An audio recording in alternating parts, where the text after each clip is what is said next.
There is a seemingly bizarre request found in our Torah portion this week, Vayigash.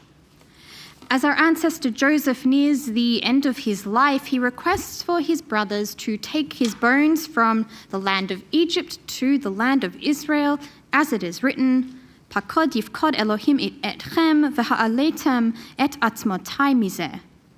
Once God has taken notice of you, you shall carry up my bones from there, meaning Egypt. Although it sounds odd on the surface, this request speaks to the idea that in each of our lives there are certain places and spaces that remain core to us. There are locations that have shaped our identities and played a starring role in forming who we are and who we've become. Can you cast your mind back and imagine what those places might be to you? Is it your childhood home, your grandparents' Seder table, your wedding venue, your high school, your summer camp? These places may even seem sacred to you, inspiring a sense of awe or nostalgia with the associations we have with them. It's this idea of sacred space and our relationship to it that has remained with me this week amidst the news of devastating fires that have destroyed parts of Los Angeles and, closer to home, the dining hall at Camp George, our Canadian Reformed Jewish summer camp.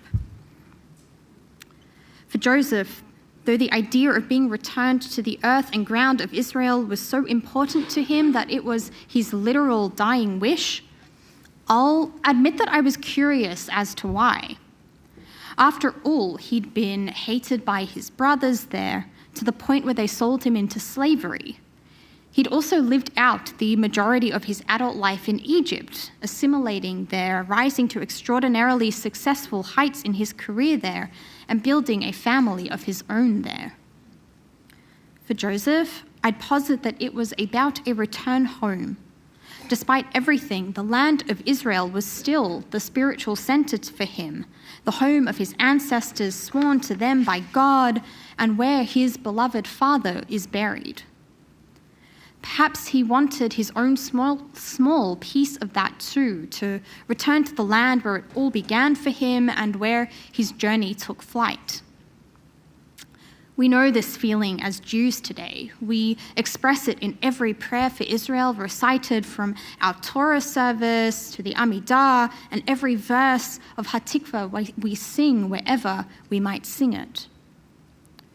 It is a sense of home which we are so innately drawn to, which makes it so terribly difficult and disorienting to lose. It is, I would suggest, the root of our shock when we see any of the many videos flying about on social media coming out of Los Angeles these past few days. There's something horrifying about seeing the buildings up in smoke, including a number of synagogues and Jewish institutions, though some which have miraculously stayed safe as well. But even more jarring is the thought behind it that it's not just someone's house, it's someone's home.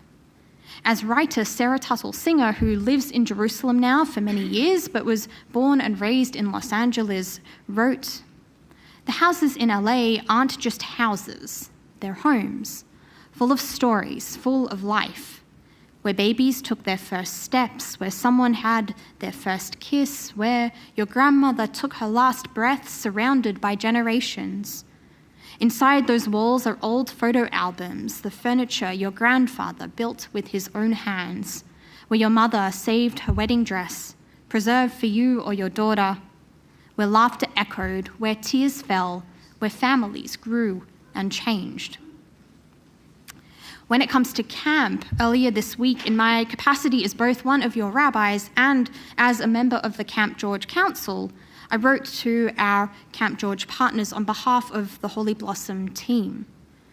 I let them know that we were thinking of them and are, of course, here to support them as recovery efforts begin, and told them that I was taking some comfort from the words of the psalmist who teaches, "Even ma'asu habonim haitala rosh pinah," a stone left by builders has become a foundation.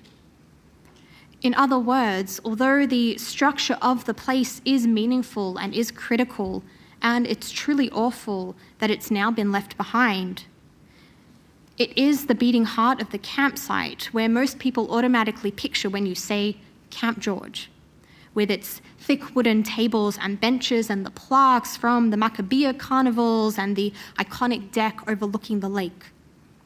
It is, for so many who have participated at Camp George over the decades, the best possible way to start and end their day, the very image of their spiritual home.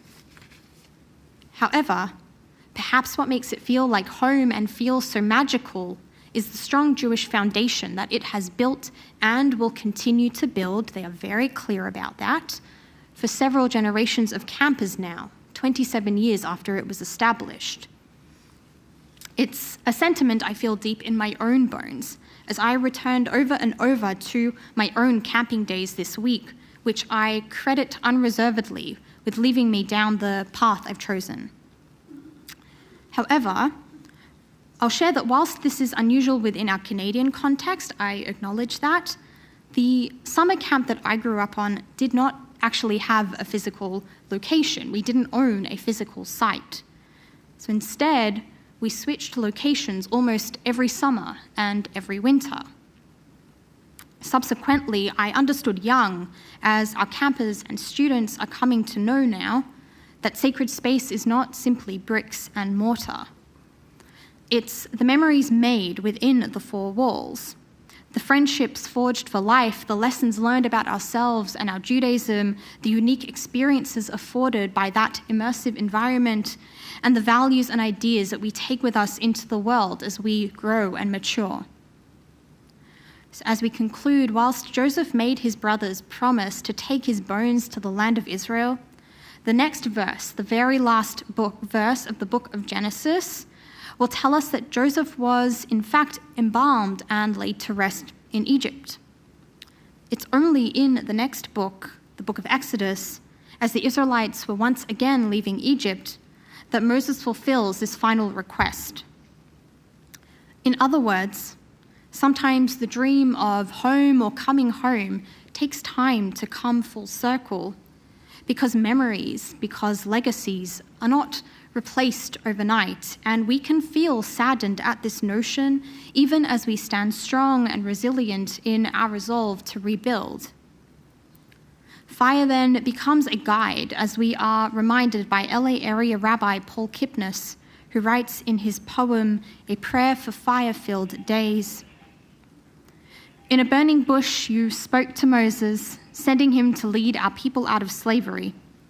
In a pillar of fire you led our people through the wilderness to the promised land. With black fire on white fire, you wrote the Torah, our guide for living in this world. Back then we found our way through your light. Baruch atah Adonai hamavdil ben kodesh lechol. Blessed are you, O God, who differentiates between the truly valuable and everything else." Shabbat Shalom.